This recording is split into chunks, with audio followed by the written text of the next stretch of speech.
Students, today we will talk about SN1 and SN2 mechanism. First of all, we will talk about SN2 mechanism. SN2 stands for substitution nucleophilic bimolecular reaction.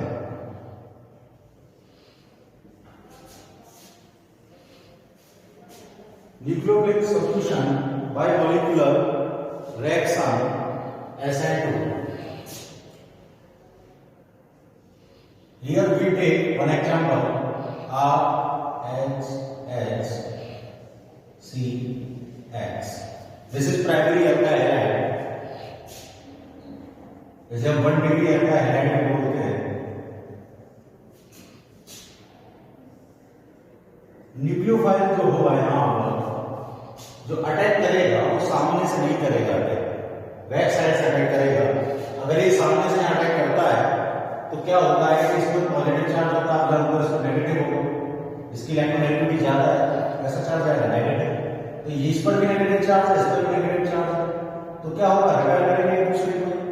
तो सामने से attack कर नहीं सकते, तो कहां से अटैक करेगा, बैक साइड से अटैक करेगा. अब बैक साइड से अटैक करने में भी ये देखा जाएगा कि स्टेरिक हिंड्रेंस कितनी है कार्बन के पीछे. और greater the steric hindrance less nuclear activity towards SN2 mechanism.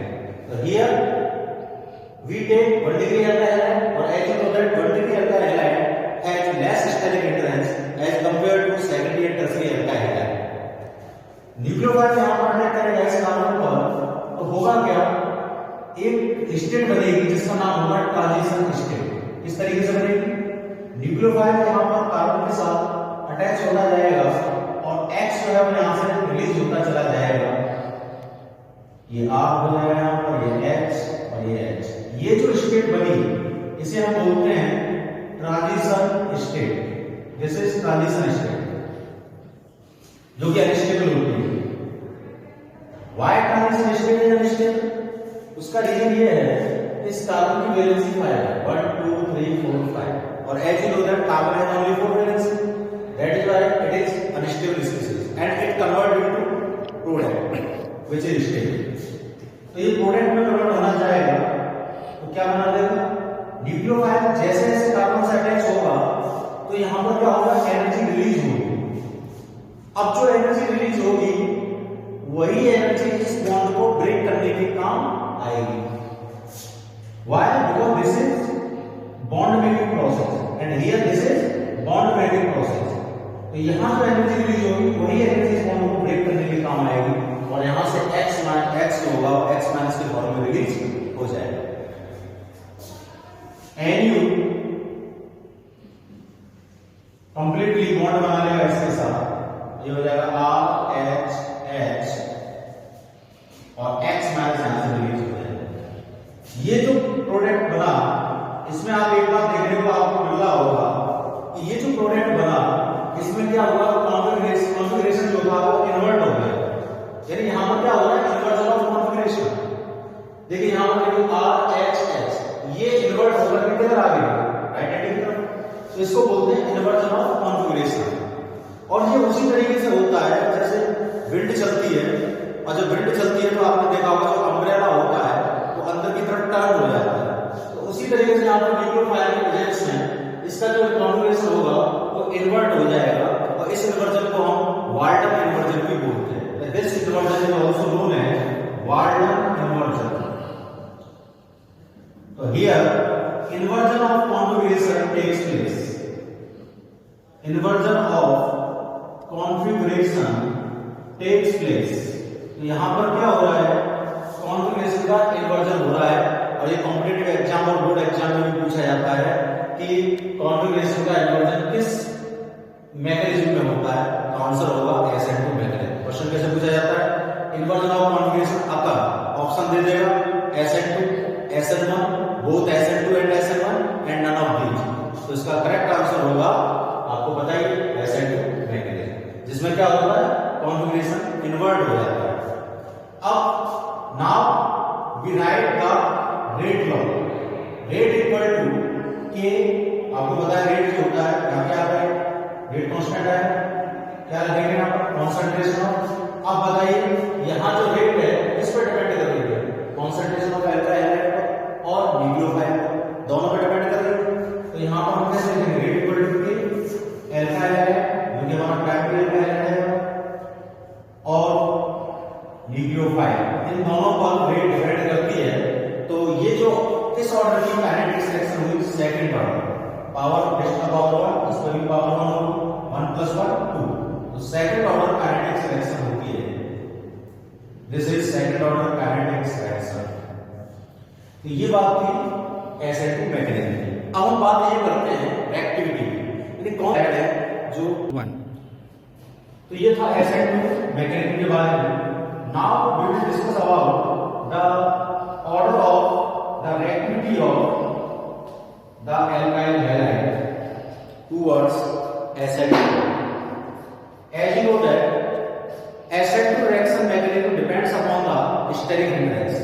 Greater the steric hindrance, less will be the reactivity. जितनी ज्यादा steric hindrance होगी, जितने ज्यादा स्पेस में बल्कि ग्रुप होंगे, SN2 reaction की मैकेनिज्म जो होगी उसके लिए जो रिएक्टिविटी होगी वो उतनी ही कम होगी।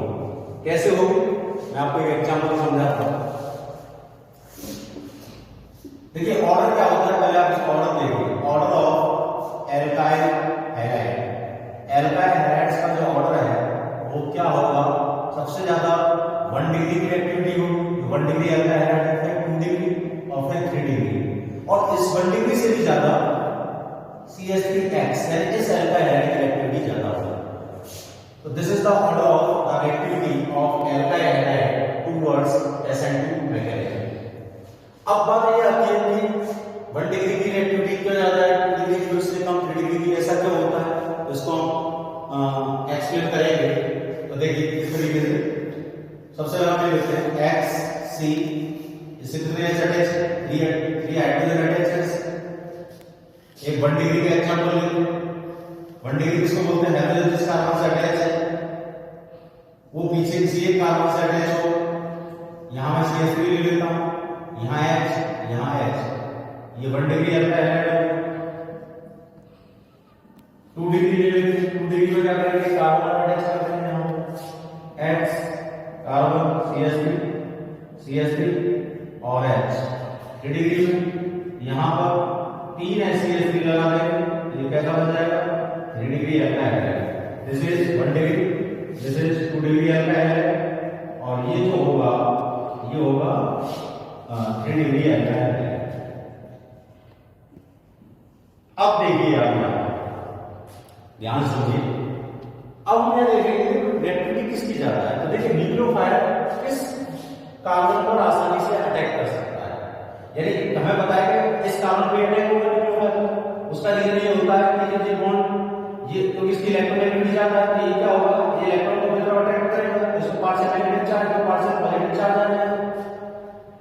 तो जो हैलोजन से कार्बन अटैच होता है उस पर कैसा चार्ज होता है, पॉजिटिव, और हैलोजन पर नेगेटिव, इस पर भी पॉजिटिव, इस पर भी नेगेटिव, इस पर भी पॉजिटिव, इस पर भी नेगेटिव, जैसे मिथाइल है। अब बात ये करते हैं आप न्यूक्लियोफाइल किस कार्बन पर आसानी से अटैक करेगा। तो देखिए यहां पर अगर हम देखें तो बताओ, हमें पता है कि न्यूक्लियोफाइल को सामने से अटैक कर नहीं सकता, क्योंकि सामने से इसमें भी नेगेटिव है, इसमें भी नेगेटिव है, तो रिपेल करेंगे एक दूसरे को। तो सामने से फ्रंट से अटैक नहीं कर पाएगा, तो कहां से अटैक करेगा, बैक साइड से अटैक करेगा। लेकिन जब ये बैक साइड से अटैक करेगा इस कार्बन पर, तो ये देखना पड़ेगा पीछे कितनी स्टेरिक हिंड्रेंस है, how many bulky groups are present. तो हियर यहां पर क्या है कि हाइड्रोजन मौजूद है, ये कोई बल्की ग्रुप नहीं होता है ऐसा, तो इसकी वजह से इस पर कोई फर्क नहीं पड़ेगा, ये आसानी से इस पर अटैक कर देगा। इसके रास्ते में जो हिंड्रेंस नहीं आएगी, ये आसानी से अटैक कर देगा। इसमें देखिए इसमें क्या होगा, इसमें अटैक करेगा लेकिन थोड़ी बहुत इसमें स्टेरिक हिंड्रेंस क्रिएट होगी, तो ये CH3 मिथाइल ग्रुप है, बल्की ग्रुप है, तो ये इसको थोड़ा सा रिपेल करेगा। यहां पर क्या है, there are 2 bulky groups, nucleophile को थोड़ी सी डिफिकल्टी होगी इस कार्बन पर अटैक करने में, और यहां सबसे ज्यादा परेशानी क्रिएट होगी न्यूक्लियोफाइल को इस कार्बन पर अटैक करने में, because there are 3 bulky groups. ये बल्कि ग्रुप 3 लगे हुए हैं जो इसको आसानी से अटैक करने नहीं देंगे। तो आपको समझ में आ गया होगा कि यहाँ बल्कि ग्रुप ज्यादा है, स्टेरिक हिंड्रेंस बहुत होगी, तो ये आसानी से अटैक नहीं कर पाएगा एंड दैट इज व्हाई इसकी रिएक्टिविटी सबसे कम होगी। यहाँ पर 2 बल्कि ग्रुप है तो रिएक्टिविटी यहाँ पर सबसे इसकी इससे ज्यादा होगी और इससे ज्यादा इसकी होगी क्योंकि ओनली 1 बल्कि ग्रुप है, और यहाँ पर कोई भी बल्कि ग्रुप नहीं है तो इसकी रिएक्टिविटी सबसे ज्यादा है। तो आपको पता चल गया होगा कि इसकी रिएक्टिविटी सबसे ज्यादा होगी इसकी, उसके बाद इसकी, फिर सबसे कम होगी इसकी 3 डिग्री है। तो हमने यही ऑर्डर लिखा था CH3H 1 डिग्री 2 डिग्री 3 डिग्री। तो हम यहाँ पर ये लिख सकते हैं कि ग्रेटर द स्टेरिक हिंड्रेंस, जितनी ज्यादा स्टेरिक हिंड्रेंस होगी, greater the steric hindrance less will be the